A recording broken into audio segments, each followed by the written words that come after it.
They tell us happiness is a choice, but is it really? You're unhappy because you eat too much junk, you aren't thinking positive enough, you're making bad choices, or you don't have a good enough morning routine, and you aren't trying hard enough. Or at least this is what the self-help industry wants us to believe.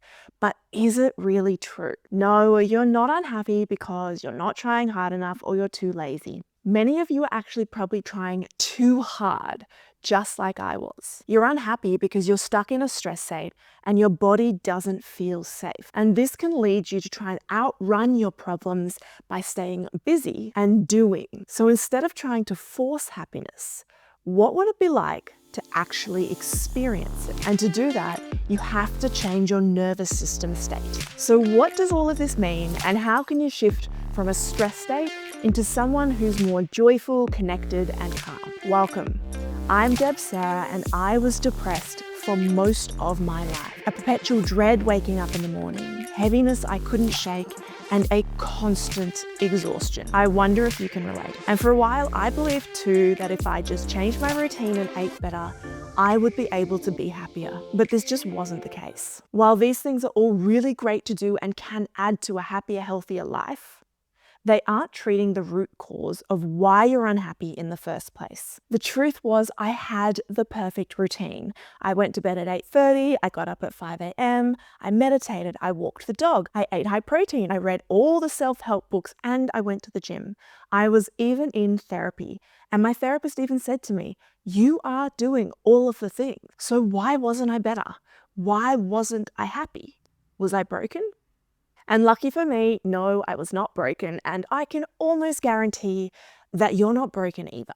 The problem was that I was trying to do and think my way out of a feeling issue. So it wasn't that I wasn't doing all the right things, as I just said, it was quite the opposite. I was doing way too much and trying to force happiness into a nervous system that couldn't hold happiness. So as you can see, it's not about a perfect routine. If your nervous system isn't wired for happiness, it's going to try and sabotage how you feel. Now, this may sound very strange, but bear with me. So why would someone feel unsafe being happy? For me, this began in childhood, where I learned 3 things. Number 1, happiness was unpredictable. So often when I felt it, something bad followed afterwards, or it was taken away from me. Number 2, being sad or struggling got me more attention and care.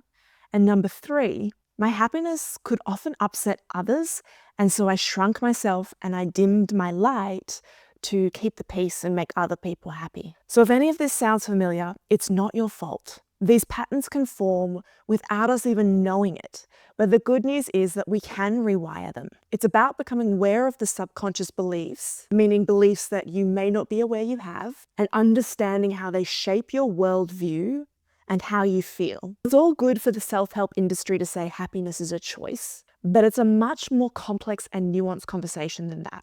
And this idea can be really, really disempowering for someone who's trying everything and doing everything to be happy, but who just can't get there. So if that is you, again, it's not your fault, and you can stop blaming yourself because you are not bad or unworthy. And the key is to understanding the cause of your unhappiness rather than just slapping another band-aid approach on top. So far we've covered that happiness is not a choice. Subconscious beliefs can create our happiness or unhappiness. And 3, why happiness may not feel safe in our bodies. So now I want to dive a little bit deeper into how our states, so our nervous system, also plays a big role in whether happiness is a choice. And then I'm going to give you some tips on how you can start to actually actively shift your state from a place of depression or unhappiness into a more joyful and connected state. And yes, this is possible for you too.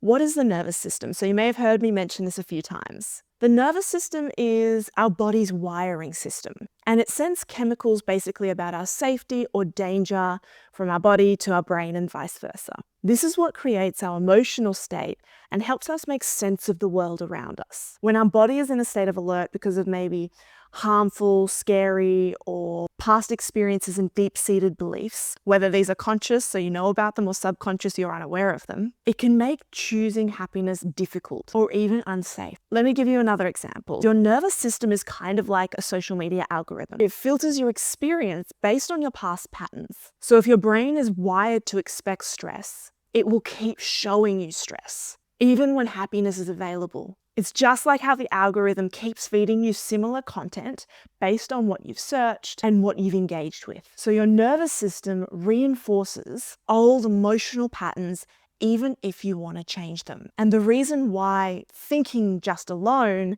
can't fix these patterns is because they're also stored as imprints within the body. But there is good news here. There's always good news. Just like you can retrain an algorithm by engaging with different content, you can also rewire your nervous system by gradually exposing yourself to new emotional experiences.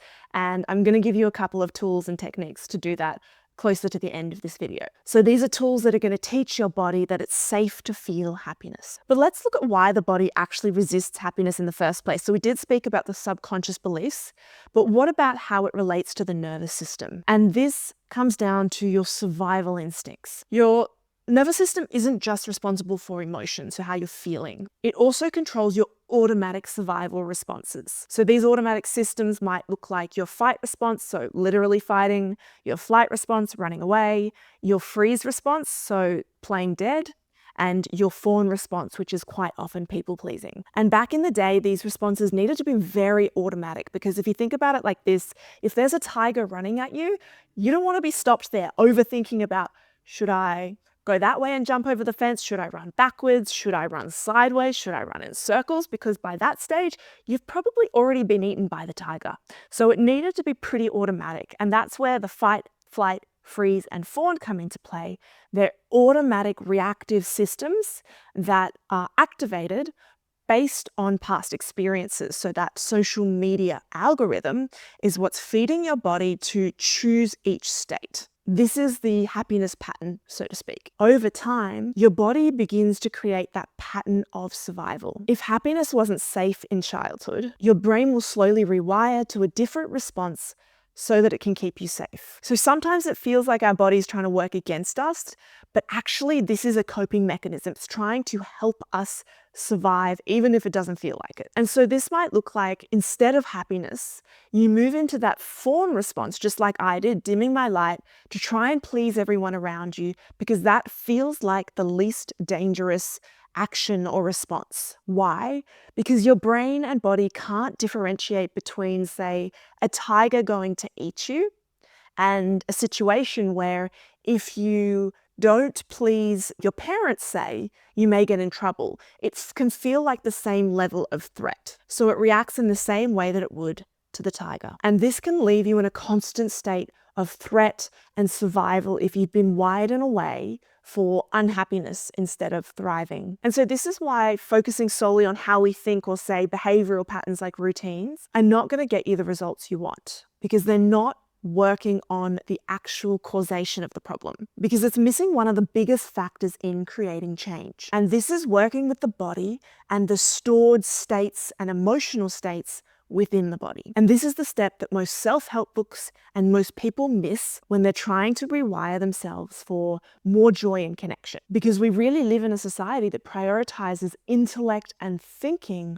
over feeling. And this is a huge mistake. We are not robots. We can't think our way out of a problem that we've thought ourselves into. And this is why just thinking positively is not the solution here. And it can actually make things worse. Because when you stare into the mirror and just tell yourself, I love myself, you feel that pit in your stomach. And that pit is telling you that you know you really don't. So in a way, you're lying to yourself. And you are much, much smarter than that, which is why it doesn't work. You wouldn't try and fix a leaky boat by just painting it like a brighter, more cheery color. At least I hope you wouldn't. Because no matter how vibrantly you paint that hole, it's not going to repair it. Water is going to continue to come in because you haven't fixed the root cause of the problem. So similarly, thinking positive won't patch up deep emotional issues unless you address the underlying cause. And this is the nervous system state and the stored emotions in the body. Now, I am going to contradict myself just a little bit here.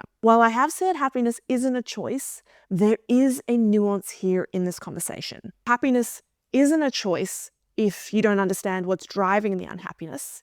And unhappiness isn't a choice if all you're being told to do is change your morning routine. But happiness can be a choice when you've learned to create safety in the body and change the underlying patterns that are causing you to feel unhappy in the first place. Because now happiness feels safe and no longer a threat to your survival. So this means you're now working with your system instead of against it. And it's going to be a lot easier and a lot smoother and feel a lot more comfortable. Okay, let's dive into the fun part now. I'm going to give you the step-by-step process to actually create this change and rewire your nervous system. And it's a lot less complicated than you think. And the best part is it can be enjoyable. This involves really reconnecting with your body and becoming body aware. Because when happiness feels unsafe, you can often avoid unhappiness. This may look like numbing out happiness or blocking it out before it even comes. You might feel that little sensation of happiness coming in and automatically shut it down. And this can be why happiness can feel so fleeting and unachievable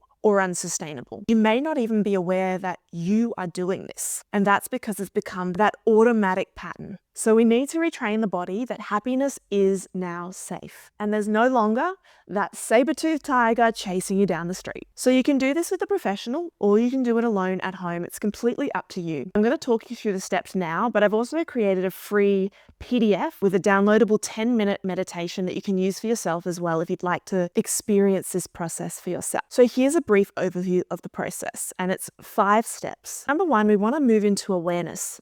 When you start to notice that you feel happy, what are the thoughts that pop into your head? What kind of reactions are you having to that feeling of happiness? Maybe you're like, yay, I'm happy. Or maybe you're like, oh, I don't like this. What beliefs and reactions are popping up? And then number 2, we have feel the feelings. So start to notice the body. What sensations in your body are you feeling when happiness comes in? Is it comfortable, uncomfortable? Do you notice a heat through the body? Are you cold? What kind of sensations are you noticing within the body? And this is really important to start to get to know the different feelings and sensations that come into your body, what happiness looks and feels like. Is there any resistance to that emotional state? Number 3 is compassion. So quite often when we feel discomfort, we resist, we push it away, we don't want to have anything to do with it.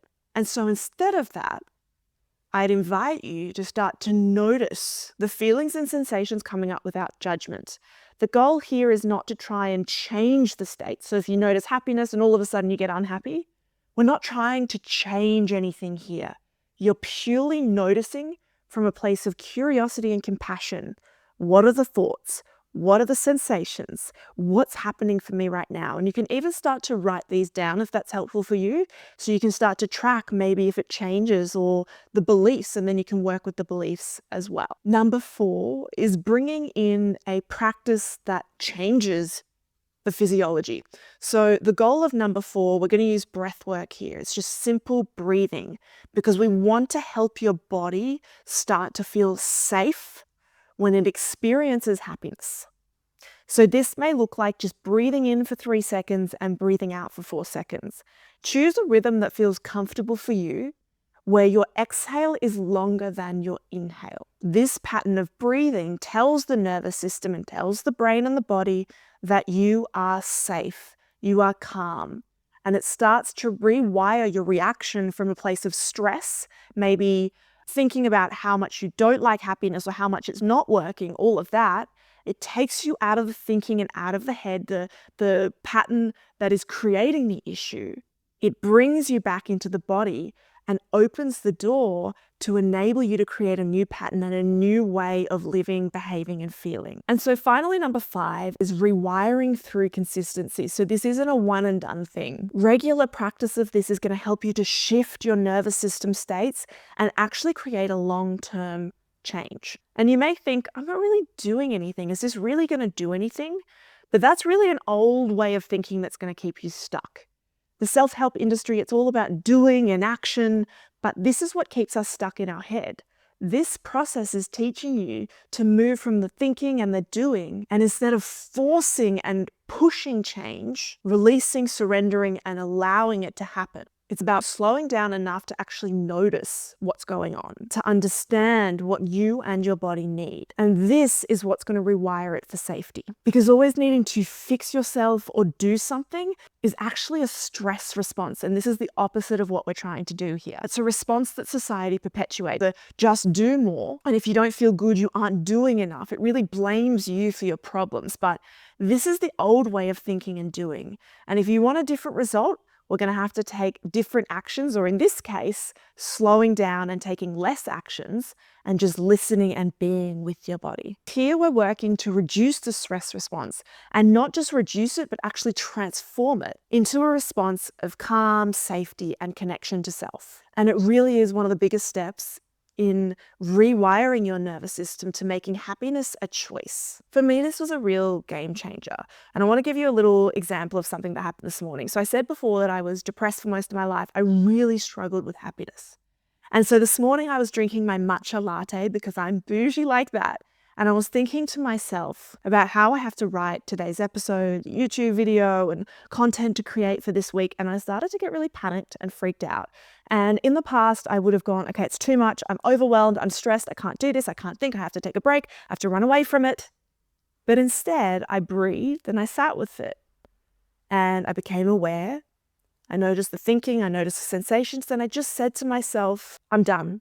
I'm not repeating this pattern anymore. I breathed and I decided to let it go. And so when you get good at this pattern and the pattern becomes natural within the body, it can be as simple as, I'm not doing this today. I'm not having this pattern today. With compassion, kindness, and calmness to yourself, noticing what you need, acknowledging what's going on, and then moving on.